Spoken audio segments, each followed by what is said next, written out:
see some 300 plus runs today. Wickets looks pretty flat. I think it's going to support the batsmen. Balls come on a bat probably, and obviously we see some 300 plus runs today. With this, fielders are on. Colours X Factor taking on the field. Batsmen are in already. Asif Sheikh and Sanjay Shrestha. Who's your favorite today?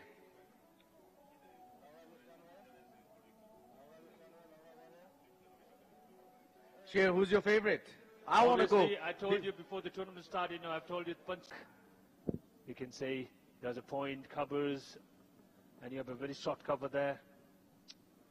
Harishankar Shah is one of the leading. And just ball outside the leg stump.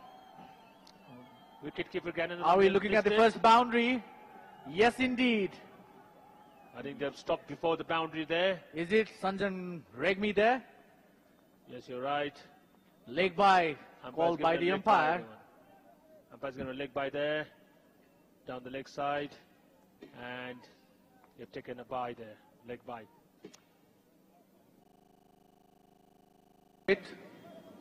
I would say power.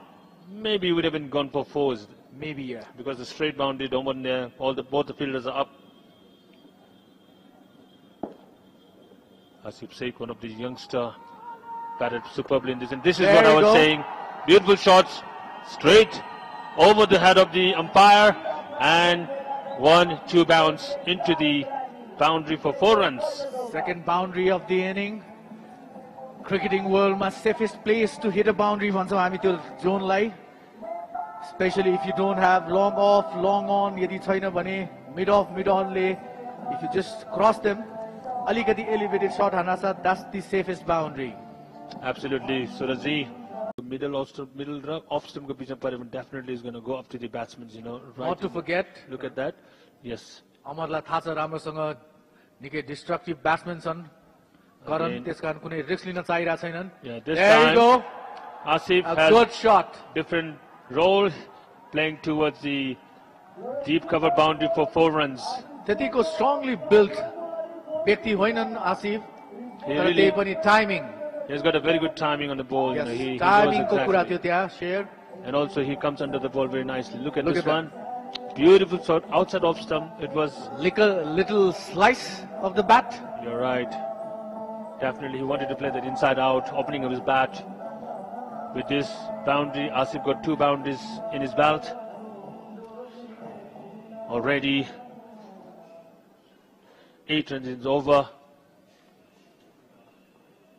There's a lovely day to watch the cricket here. Amber Singh Ratola coming from Choba, and again bowling a little short of the length, outside off stump. This time cut it down. Another boundary. Backward point reason for 4 runs. This little man is showing his presence. That's the 3rd boundary of his inning. Yes, we are talking about Karan, the big hitter, but Asif says, well, I might not be able to hit those boundaries, but I can definitely get some scores running. So what do you suggest, Sher? यदि तपाई batsman हुनुहुन्थ्यो र जुन तरिकाले bowling डिसिप्लिनमा भइराछ, फिल्डरहरू pumped up छन्, would you still take the chances, or would you wait for a few weak bowlers to come into the pitch? Obviously, as said batsman, you should look on to what bowlers are bowling. You have to count everything, like fieldsman, your bowler, and this time good shot towards the leg, few bounces and boundaries. Yes, this time managed to get the ball a little behind the square, deep square leg boundary for 4 runs. कहिलेकाहीँ राम्रो बल पनि बाउन्ड्रीको लागि जान्छ. अलिकति leg and middle भन्दा middle and of भइदिएको भए सायद स्ट्रेट ब्याट खेल्न बाध्य हुन्थ्यो ब्याट्सम्यान, जसको लागि तपाईले आफ्नो राइट फिल्ड प्लेसमेन्ट गर्नुभएको छ. हल्का डेभिएट भए आफ्नो लाइनबाट र punished for the boundary.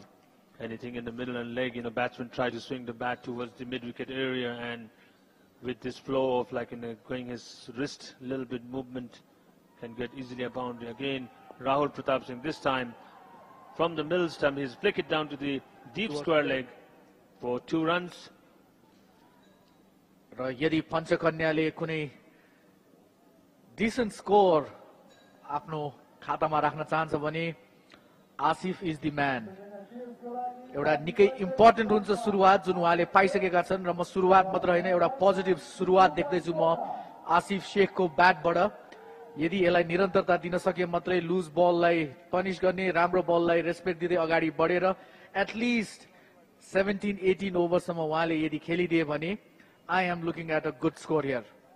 Definitely, Suraj, at the moment, yes, it is again slice. Another confident shot, slice of the bat.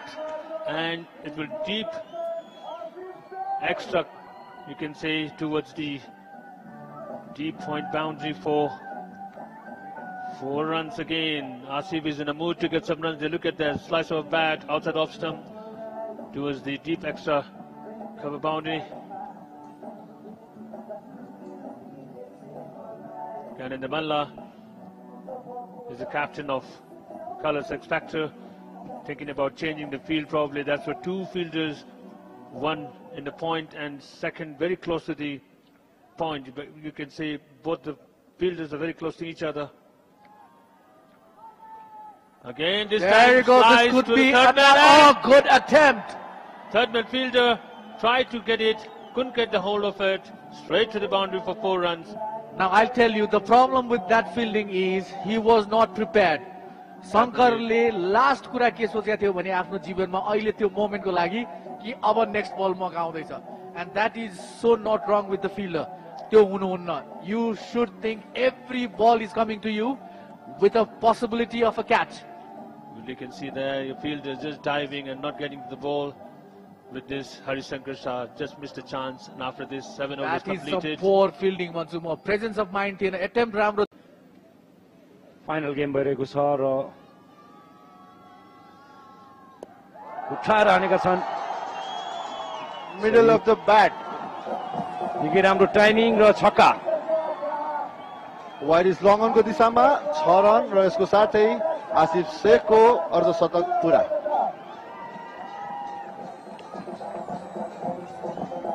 फेरि हेर्न सक्छौं निकै उत्कृष्ट टाइमिङ थियो. रनको दिशामा ह्युज 6. आफ्नो अर्धशतक पनि पुरा गरेका छन्. यसको साथै आसिफ शेखले 54 रन बनाएर खेलिरहेका छन्. उत्कृष्ट लयमा प्रतियोगिता अवधिभर नै आसिफ पक्कै पनि निकै राम्रो फर्ममा देखिएका छन्. फेरि उठाएर खेल्न चाहन्थे तर रामसँग कनेक्ट हुन पाएन. ब्याटमा बल 1 रन मात्र. स्ट्राइकमा थोरै चेन्ज गरेको हुनुपर्छ रोशनजी. त्यहाँ पक्कै पनि भेरिएसन थियो. त्यहाँ बाउन्स बल फालेका थिए. स्ट्राइकमा आएका छन् आरिफ शेख. दुईजना दाजुभाइको जोडी ब्याटिङ गर्दै आरिफ शेख र आसिफ शेख र बलिङ गर्दै अविनाश कर्ण. संयोग भन्नुपर्छ तीनैजना वीरगञ्जबाट आफ्नो क्रिकेट स्टार्ट गरेका खेलाडीहरू.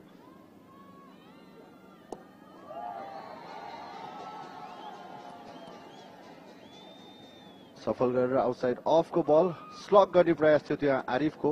टाइमिङ राम्रो हुन सकेन.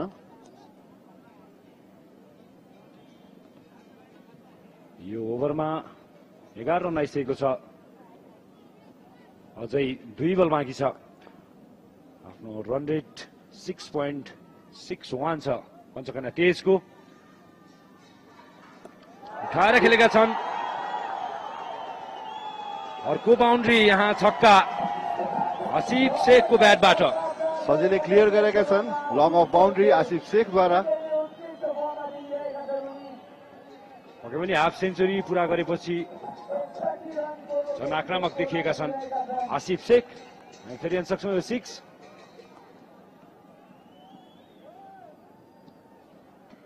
सिधै बाउन्ड्री बाहिर. राम्रो लयमा छन् अविनाश. उनको अगेन्स्टमा ठुलो सर्ट खेल्न गाह्रो हुनेछ. अनुभवी बलर पनि हुन् अविनाश. उठाएर खेलेका छन् विकेटमा र 6.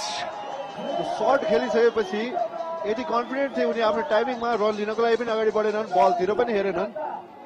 एउटा कन्फिडेन्ट ब्याट्सम्यानको साइन आसिफ शेख उत्कृष्ट लयमा. र यस प्रतियोगिताको एउटा प्रतिभाशाली युवा खेलाडी फाइन्डको रूपमा भन्न सक्छौँ यस प्रतियोगिताको. फेरि हेर्न सक्छौँ त्यो 6. निकै राम्रो टाइमिङ र आफ्नो व्यक्तिगत स्कोर 67 मा पुगेका छन् आसिफ शेख.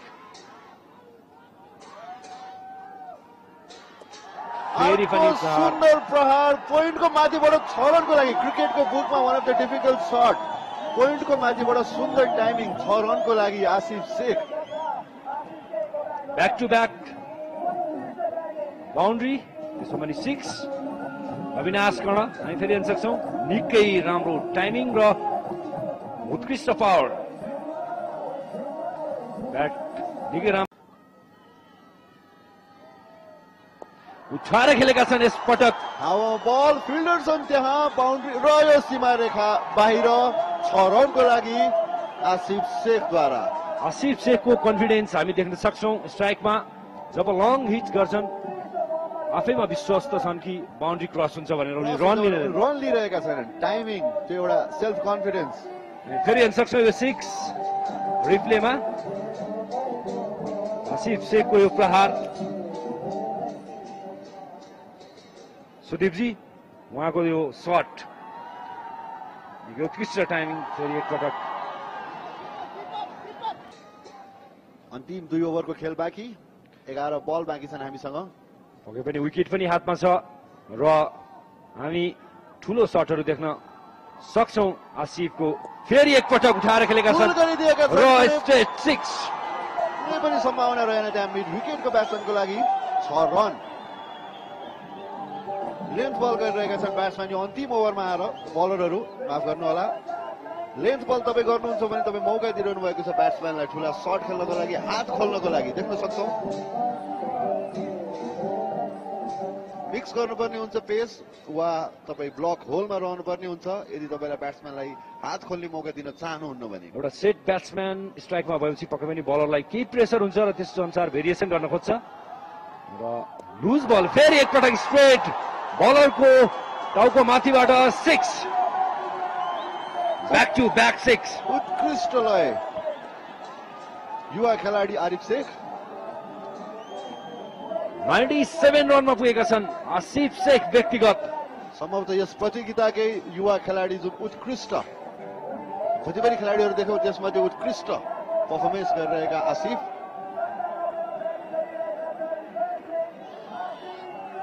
टुर्नामेन्टकै सबैभन्दा यङ प्लेयर आसिफ शेख र तर उसको ब्याटिङ हेर्दाखेरि फेरि उठाएर खेलेका छन् र 3 रन हावामा बल शतक तर 6 पुरा गरेका छन् यस छक्कासँगै आफ्नो शतक यस YYEPL T20 को पहिलो शतक सबैभन्दा यंगेस्ट प्लेयर आसिफ शेखको ब्याटबाट 97 रनमा हुँदा पनि 6 प्रहार गरेर what a player Aasif Sheikh 3-6 in a row एउटा ट्यालेन्ट नेपाली राष्ट्रिय क्रिकेटकै लागि देखेका छन् यस प्रतियोगितामा आसिफ शेखको रूपमा हामी हेर्न सक्छौँ उसको कन्फिडेन्स र उसको टाइमिङ दुईजना फिल्डरको क्रस गरेर 6 उत्कृष्ट पारी खेलेका छन् आसिफ शेख एउटा राम्रो ब्याट्सम्यान र विकेट किपर पनि आउटसाइड एज लागेको छ त्यहाँ स्लिपको दिशाबाट गएको छ 4 रनको लागि fortune favours the brave Roshan मैले अहिले पनि भनेको थिएँ 4 रन प्राप्त गर्न सफल भयो त्यहाँ आसिफ आउटसाइड एज थियो त्यहाँ आसिफको ब्याटमा र रिजल्ट 4 अन्तिम